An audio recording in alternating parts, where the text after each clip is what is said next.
ഞാനും എൻ്റെ ഭാര്യ ഒരു ആയുസ് മുഴുവൻ കഷ്ടപ്പെട്ട കാശായത് ഞങ്ങൾ ഈ ഒരു കിടപ്പാടം ഉണ്ടാക്കിയത്. ഇനി എവിടെ പോകും ഞങ്ങൾ? പെരുവഴി കിടക്കുമോ? പെരുവഴി കിടക്കണമെങ്കിൽ സർക്കാർ ഉദ്യോഗസ്ഥന്മാരെ പറഞ്ഞിട്ട് ഞങ്ങൾ പെരുവഴി കിടക്കണമെന്ന് പറയട്ടെ, ഞങ്ങൾ കിടക്കാം. നീണ്ടാടി ദേ ഞാൻ എഴുതി മേടിച്ച പട്ടയം, ഇത് അതിന്റെ മുന്നാധാരം, ഇത് വില്ലേജ് ഞാൻ കരമടച്ച രസീത്, ഞാൻ വീട്ടുകാരും പഞ്ചായത്തിൽ അടയ്ക്കുന്നതിന്റെ എല്ലാ പേപ്പറും എൻ്റെ കയ്യിലുണ്ട്, എല്ലാ റെക്കോർഡും എൻ്റെ കയ്യിലുണ്ട്. അങ്ങനെ ഞങ്ങളെ ഇറക്കി വിടാൻ നടക്കത്തില്ല. ഞങ്ങൾക്ക് സർക്കാർ തന്നെ വിടാം. ഈ 3 സെന്റും വീട് ഞാൻ തരത്തില്ല, അല്ലെങ്കിൽ ഞങ്ങളുടെ 3 പേരും ചാവും.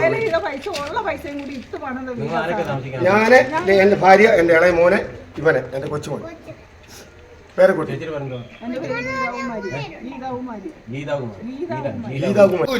ആകപ്പാടെ സർക്കാരിൽ നിന്ന് തന്ന ഒരു ലൈഫ് പദ്ധതി കിട്ടിയ വീടാ. 3 സെന്റ് ഭൂമിയേ ഉള്ളത്. സർക്കാരിൽ നിന്ന് തന്ന ലൈഫ് പദ്ധതി 2018 എനിക്ക് തന്ന, ഞാൻ കരമടയ്ക്കുന്നുണ്ട്.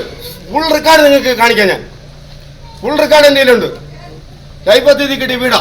ആരോടും തെറിയോ ചീത്തയോ ഒന്നും പറയാൻ പോകുന്നില്ല, ഒരു പ്രശ്നം ഉണ്ടാക്കുന്നില്ല. ചെലവ് കാശില്ല, ശമ്പളമില്ല, ഒന്നുമില്ല. ഞങ്ങൾ രണ്ടുപേരും മടങ്ങുക. വേണമെങ്കിൽ എന്റെ ഗ്രാജുവേറ്റോ പണമുണ്ടോ ഞങ്ങൾ രണ്ടുപേരും അവൻ എടുത്തോട്ടെ, ഈ ഭൂമിയുടെ വിലയ്ക്ക് വേണ്ടി എടുത്തോട്ടെ. എന്നാലും ഇത് വിട്ടു തരത്തില്ല, കൊടുക്കത്തില്ല. ഞങ്ങൾക്ക് ഇഷ്ടംപോലെ പൈസ ഈ കമ്പനിക്കാരൻ ഞങ്ങൾക്ക് തരാറുണ്ട്. എന്നാലും ഞാൻ ഇത് വില കൊടുത്ത് മേടിച്ച ഭൂമിയാ. വില കൊടുത്ത് മേടിച്ച ഭൂമിയിൽ ഞാൻ കരമടയ്ക്കുന്നുണ്ട്.